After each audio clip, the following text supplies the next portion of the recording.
आज के online class में हम आप लोगों को अवकलन पढ़ाने जा रहे हैं, जिसको इंग्लिश में डिफरेंशियल कहते हैं। ये गणित की बहुत महत्वपूर्ण शाखा है, कैलकुलस का एक ब्रांच है। इसको आप लोग ठीक से समझें। इसका उपयोग हर जगह है। फिजिक्स के बड़े से डेरिवेशन में काम आता है। इसके द्वारा वो सरलीकृत हो जाता है, सूक्ष्म रूप बन जाता है। ये डिफरेंशियल बहुत ही महत्वपूर्ण है, इसको आप लोग ठीक समझें। तो सबसे पहले अवकलन, जिसका नाम है डिफरेंशियल, इसका प्रतीक क्या है? इसका प्रतीक dy/dx, थोड़ा सा वो लगे हो जैसे आवाज़ सही आवे, dy/dx। dy/dx ये प्रतीक है। कोई फंक्शन है, फलन जिसको कहते हैं, या फिर कोई फंक्शन है, उसका अवकलन x के सापेक्ष में करना कहलाता है, x के सापेक्ष। प्यारे बच्चों, इसी को f डैश भी कह देते हैं, f डैश x। एक बार डैश है, इसका मतलब एक बार अवकलन किया जा रहा है। इसी को प्यारे बच्चों कैपिटल dx भी आप लिखा पाएंगे, कैपिटल dx। इसका मतलब कोई फंक्शन f(x) है, x के सापेक्ष में अवकलन हो रहा है। इस प्रकार इस नोटेशन है, संकेत इसको है, ये बहुत इंपॉर्टेंट, ध्यान दें। अब इसमें बहुत फार्मूले हैं, सूत्र हैं। वो सूत्र पिछले वीडियो में हालांकि हम बता चुके हैं, लेकिन इस बार फिर से हम ये व्हाइट ब्लैक बोर्ड के माध्यम से सिखाने से आप लोग ठीक से दिखे, समझ में आवे। तो वो फार्मूलों को मैं फिर से बता रहा हूँ। तो देखो, पहला फार्मूला ध्यान दीजिए, dy/dx x⁴n। x वेरिएबल है, n कांस्टेंट है। ये फार्मूला बेटा होता है, जो पावर है वो पहले हो जाता है और जितना रहता है उससे कम, n x⁴n-1 हो जाता है। ठीक है, ये आपका पहला सूत्र है। इसी प्रकार से दूसरा dy/dx, अगर कोई कांस्टेंट है और उसके साथ कोई फंक्शन लगा हुआ है, तो ये कांस्टेंट बाहर हो जाता है और फंक्शन का डिफरेंशियल हो जाता है। प्यारे बच्चों, ध्यान दो, ये पहला फॉर्म ध्यान दीजिएगा कि जो भी कांस्टेंट पावर में रहेगा वो पहले हो जाएगा, और वेरिएबल लिखकर जितना पावर रहेगा उससे कम। पहला फार्मूला n x⁴n-1, इसको ऐसे पढ़ेंगे और इसको dy/dx x के सापेक्ष में अवकलन पढ़ेंगे। जो भी फंक्शन रहेगा यहाँ पर लिखा जाएगा। फिर c(f(x) है, इसका मतलब कोई कांस्टेंट है, उससे कोई फंक्शन है, तो कांस्टेंट बाहर हो जाएगा, फंक्शन का अवकलन हो जाता है। फिर तीसरा देखिए, dy/dx, बहुत फार्मूले हैं जो अभी इम्पोर्टेंट, उसको पहले बता दे रहा हूँ। dy/dx e⁴x, ये e⁴x एक चरघातांकी राशि है, इसका अवकलन वही होता है, e⁴x का e⁴x ही रहता है। फिर चौथा फार्मूला देखें, dy/dx a⁴x, ये भी एक चरघातांकी है, एक्सपोनेंशियल से रिलेटेड है। ये सब पॉजिटिव नंबर देते हैं, हमेशा पॉजिटिव आता, कभी निगेटिव नहीं आते। ये e⁴x की वैल्यू हो चाहे a⁴x को, इसका अवकलन a⁴x into log e base पर a हुआ करता है। a⁴ जो है वही लिखेंगे, उसके साथ ये लॉगरिथम फंक्शन का लॉग e बेस पर a ये होता है। पांचवा dy/dx लॉग, अगर e बेस पर x है, प्यारे बच्चों इसको ध्यान से समझें, ये होता 1/x हो जाया करता है, लॉग ex का 1/x। फिर छठवां नंबर में ध्यान दें, dy/dx लॉग a बेस पर अगर x है, a बेस पर x है, तो इसका 1/x इंटू लॉग ae, मतलब जो फिक्स स्थान है एक वो अपने स्थान पर रहेगा, क्योंकि जो बदलता भी है तो वेरिएबल का स्थान बदलता है, तो वेरिएबल यहाँ x है, वही स्थान में e हो जाता है। ऐसा ध्यान रखेंगे तो भूल नहीं पाएंगे, यानी ae में भूल हो सकती है, क्योंकि यहाँ e हुआ है, e बेस पर a है, जबकि यहाँ a बेस पर e हो रहा है। तो ध्यान दीजिए, ये जो वेरिएबल स्थान है वही स्थान के e हो जाएगा। ये इसका सूत्र हो गया। फिर सातवें नंबर में dy/dx, कोई 2-3 फंक्शन के रूप में, सम के रूप में या माइनस के रूप में लगा हो, f1x प्लस f2x, इसका डिफरेंशियल करना हो, तो प्यारे बच्चों डिफरेंशिएशन की डिवाइड दोनों में लग जाएंगे, यानी dy/dx f1x plus minus dy/dx f2, ये प्यारे बच्चों प्रकाश होगा। दो फलन के रूप में जोड़ा हुआ है, या दो से ज़्यादा भी हो सकता है, जितने भी जुड़े रहेंगे सब में dy/dx लग जाएंगे। इस प्रकार से आगे ये फार्मूला सब बता दें तो अच्छा रहेगा। और फिर इसमें ए टू पावर हुआ, ई टू पावर हो गया, सी हो गया, एक्स लागे एक्स वो लागे एक्स हो गया, है ना। इसके आगे अब देखें हो गया 8वें नंबर में। 8वें नंबर मैं बता रहा हूँ प्रोडक्ट ऑफ टू फंक्शन, गुणा के रूप में हो दो फलन, जैसे मान लीजिए एक फलन f1x हो इनटू करके दूसरा फलन f2x है, इसका डिफरेंशियल करना हो तो इसको ध्यान दे ठीक से, इम्पोर्टेंट है। फर्स्ट फंक्शन इसको मानते इसको सेकंड फंक्शन, जो पहले फर्स्ट जो बाद में सेकंड, इसका फार्मूला हो जाएगा फर्स्ट फंक्शन यानी f1x D by D x second function यानी f2x प्लस सेकंड फंक्शन यानी f2x D by D first function यानी f1x। इस प्रकार से यार बच्चों ध्यान रखें, इसको याद रखें। तरीका ये है कि जैसे फर्स्ट फलन को उसी पर उतार दिया तो सेकंड का अवकलन डिफरेंशियल कर लिया, फिर प्लस जिसका डिफरेंस कर चुके उसको ऐसे ही रख दिया बिना डिफरेंशियल किए, और जिसका नहीं किए थे उसका डिफरेंशियल में करते D by D x f1x कर देते। ये प्रोडक्ट ऑफ टू फंक्शन के अवकलन का फार्मूला हो गया। ये सब फार्मूला बहुत इंपॉर्टेंट है, सब लोग इसको ध्यान रखें।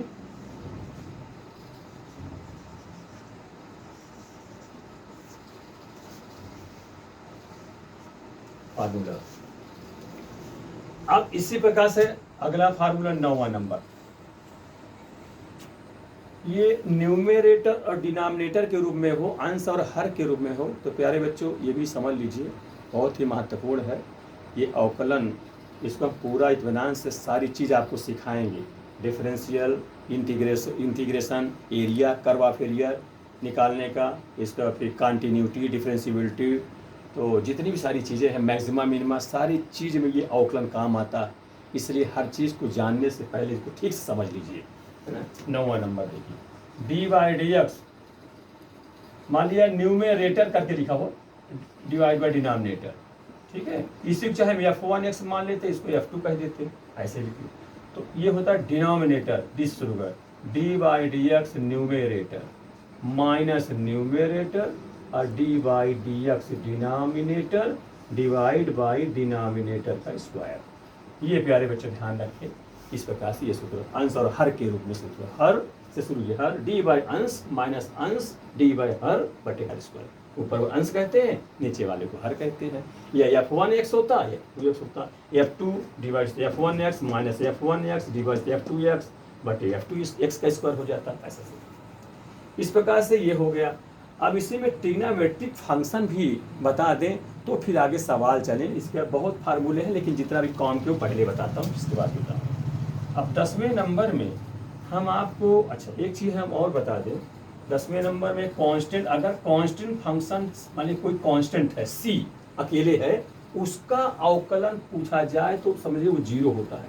कांस्टेंट का अवकलन 0 होता है। बेटा आप ये सब सीख रहे हो, इसके बाद हम इसको प्रथम सिद्धांत से पूरे का डेरिवेशन करेंगे कि इसका कैसे हुआ n⁻⁴ n-1, इसका कैसे हुआ, इसका कैसे, वही हो जाता है। देखो इस सारी चीज़ का डेरिवेशन होता फर्स्ट प्रिंसिपल थ्योरम से, सिद्धांत से, लेकिन पहले आपको इसको थोड़ा सा समझना होगा, तभी उस समझ में आपको अच्छा से आएगा। फिर कोई अकेले कांस्टेंट हो, तब तो उसको 0 हो जाएगा, लेकिन सी के साथ कोई फंक्शन के साथ हो तो कांस्टेंट बाहर हो जाएगा, फंक्शन का अवकलन हो जाएगा। फिर इसी का देखो अगला 11 नंबर ट्रिग्नोमेट्रिकल फंक्शन का, D by D x sine x, इसका प्यारे बच्चों होता है कॉस एक्स। 12 नंबर देखें, D by D x cos x, इसका होता है माइनस साइन। फिर आगे देखें, इसका मिटा दूँ जैसे, तो इधर की बातें आप लोग नोट कर लिए होंगे, ध्यान समझ लिए होंगे, इसको हम मिटा दें जिससे सही रहे, ठीक है ना।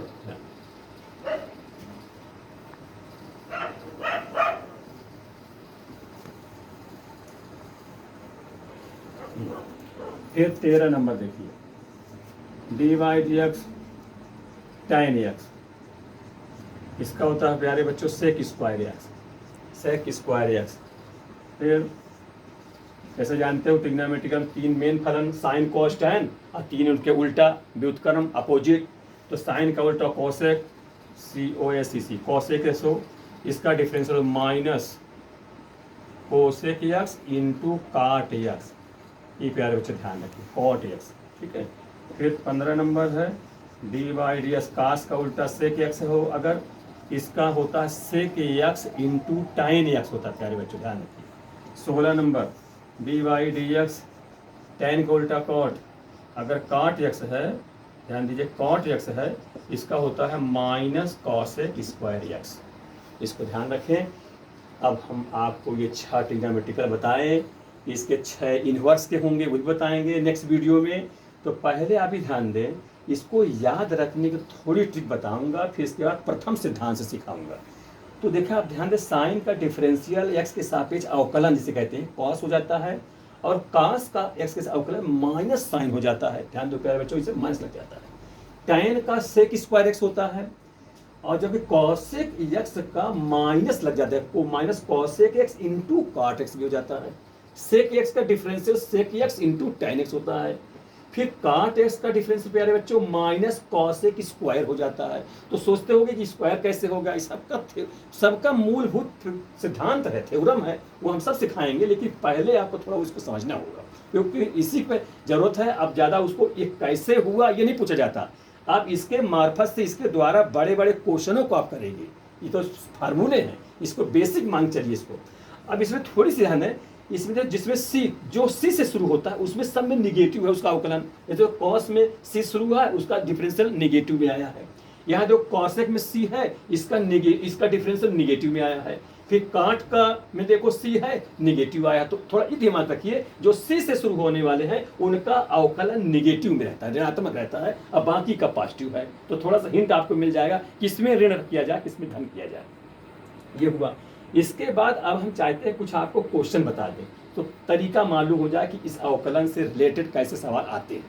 तो प्यारे बच्चों ध्यान रखिए, अब मैं इसके आगे का फार्मूला के बाद में अब आप लोगों को कुछ सवाल बताऊंगा, इसको समझिए ध्यान से, सब अच्छे से पढ़िए, सारी चीज़ आपको सिखाया जाएगा। जैसा जानते हैं विद्यालय बंद है, लॉकडाउन है, लॉकडाउन के कारण से आपका नुकसान न हो, है ना। जैसा जानते हैं अपने विद्यालय में 12 के विद्यार्थी अच्छे से लाभान्वित हो, इसलिए हम उनको शुरू किया है, काफ़ी दिनों से पढ़ा रहे हैं। आप लोग ठीक से समझिए, जहाँ कोई दिक्कत हो हमसे पूछा करिए।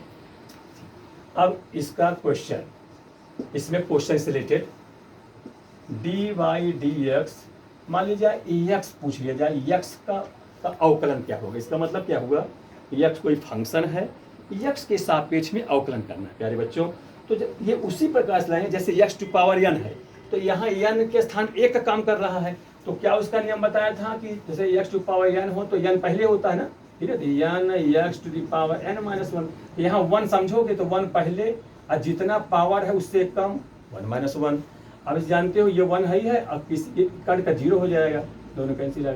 किसी भी संख्या में पावर 0 होता है तो प्यारे बच्चों जानते हो उसका मान 1 होता है, तो 1 इंटू 1 बराबर 1, इसलिए इसका अवकलन सदैव 1 होता है। समझ लीजिए, सीख लीजिए ठीक से।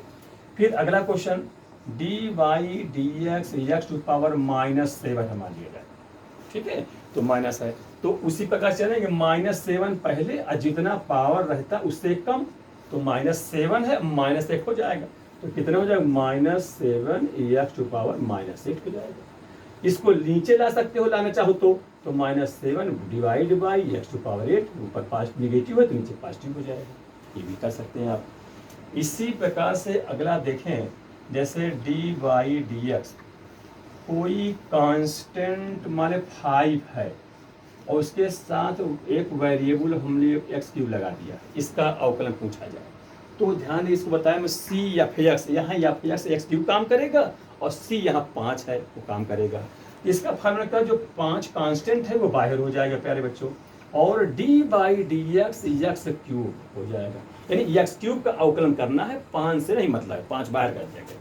इसका हो जाएगा 5 इंटू, ये 3 पहले होता है, ये 3 पहले कहते हैं, ये इंटू लगाया हूँ, ऐसे कर दीजिए, बड़े चाल कर दीजिए। जितना पावर होता है उससे कम, क्योंकि फार्मूला जानते हो n पहले हो जाता है, जितना पावर उससे कम रहता है, तो 3 - 1 यानी 2 हो जाएगा।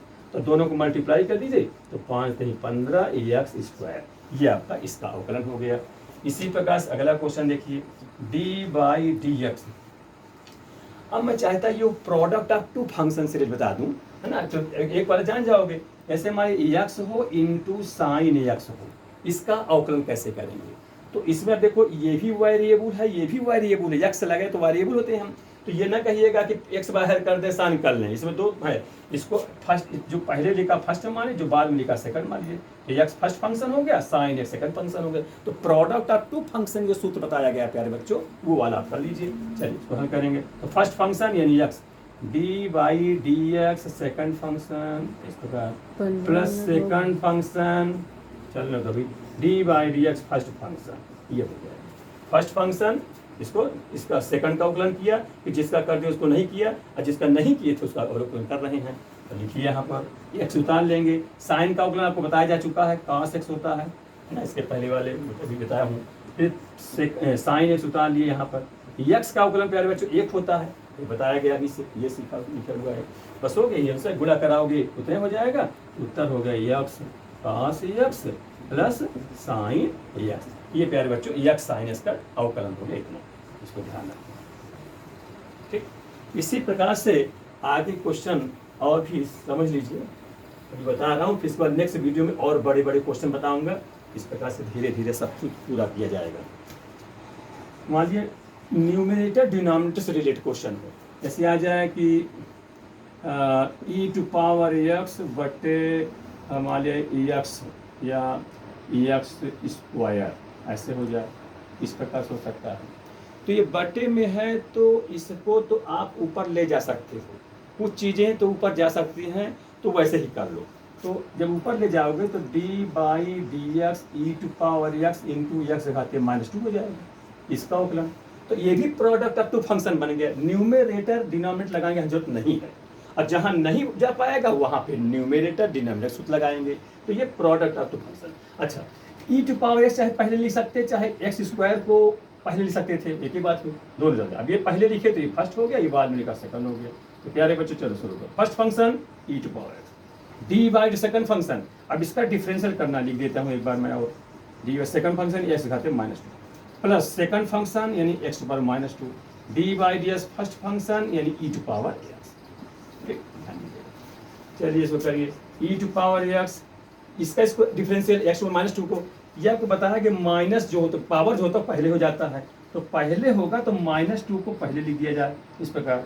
ठीक है, और फिर जितना रहेगा पावर उससे कम -2 का एक कम हो जाएगा, तो -3 हो जाएगा। ध्यान दीजिए माइनस माइनस जुड़ जाएंगे, ये हो जाएगा। फिर प्लस ये सेकंड फंक्शन एक्स घाते -2 लिख दिया, ये लिख दिया। ई टू पावर एक्स का अवकलन प्यारे बच्चों बताया जो चुका वही होता है, एक चरघातांकी राशि, इसका अवकलन वही होता है, तो इसको वही उतार देंगे ई टू पावर एक्स। तो इस प्रकार से प्यारे बच्चों ये जो है e to power x divide by x square का अवकलन हो गया। अब इसमें अगर कॉमन करना चाहे तो आप कॉमन कर सकते हैं। जैसे देखिए ई टू पावर एक्स कॉमन दिख रहा है, एक्स टू पावर -2 कॉमन दिख रहा है, क्योंकि जो कम होता है वो कॉमन हो जाता है। तो अब जब कॉमन ले लेंगे तो क्या बचेगा, देखो बेटा -2 यहाँ से बचा हुआ है, और ये हो जाए एक्स कहते हैं -1, क्योंकि -2 और ये -1 -3 हो जाएगा। ये कॉमन पूरा निकल गया है, तो यहाँ पर 1 हो जाएगा। प्यारे बच्चों ध्यान रखिए, ये बराबर करते चलें, सवाल शुरू करें, बराबर करते चलें। तो ई टू पावर एक्स घाते -2, अब इसको चाहते हो माइनस पावर नीचे कर सकते हो, ये हो जाएगा -2 डिवाइड बाई एक्स प्लस 1। तो ये आंसर हो सकता है। और करना तो एलसीएम कर सकते हो, नहीं इतना लिखो छोड़, इसको भी नीचे कर सकते हो, एक्स -2 नीचे आएगा प्लस हो जाएगा, तो बस इसी प्रकार से आंसर हो जाएगा, ये आता है आंसर। ठीक, तो इस प्रकार से प्यारे बच्चों ये डिफरेंशियल शुरू हो चुका है ना। इसके पहले मैं मैट्रिक्स और डिटरमिनेंट आपको पढ़ाया इत्मीनान से, अब ये पढ़ा रहा हूँ। इसमें सब सूत्र आप आज याद कर लीजिएगा। कल के वीडियो में हम आपको इसी से आगे बढ़ते हुए और इससे डिफरेंट, इससे बड़े बड़े क्वेश्चन हम आपको सब सिखाएंगे। ठीक है, एक या दो सवाल मैं देना चाहता हूँ, ये तुम लोग होमवर्क के रूप में, कि इसको आप लोग करिएगा और करके हमको आप इसमें वीडियो कॉलिंग के थ्रू उसमें दिखाइएगा और बताइएगा। ठीक है, तो ये क्वेश्चन होमवर्क में नोट कर लो। 2 क्वेश्चन दूंगा। पहला क्वेश्चन है D by D x square into tan x, इसको आप करके दिखाएंगे। दूसरा क्वेश्चन है, एक न्यूमरेटर डिनोमिनेटर दे देता हूँ, है मैं बताया तो हूँ, नहीं बताऊँ कल बता दूंगा, लेकिन तुम लोग कर लोगे क्योंकि सूत्र तो बता ही चुका हूँ। जैसे दे दिया जाए कि नीचे लिख देता हूँ log e बेस पर एक्स, ऊपर ई टू पावर एक्स लिख देता हूँ, ठीक, इस टाइप। अब इसको ऊपर नहीं ले जाने की आवश्यकता क्योंकि वेरिएबल अकेले नहीं है, लॉग के साथ है, इसको नीचे रहना ठीक है। इसमें अंश और हर का सूत्र लगा दीजिएगा। और तीसरा एक और दे दूं, D by D x sine x plus 5 cos x, इस प्रकार से। ठीक है प्यारे बच्चों, ये 3 क्वेश्चन आप लोग करिएगा। ठीक है, नेक्स्ट फिर आगे फिर बताएंगे। Thank you.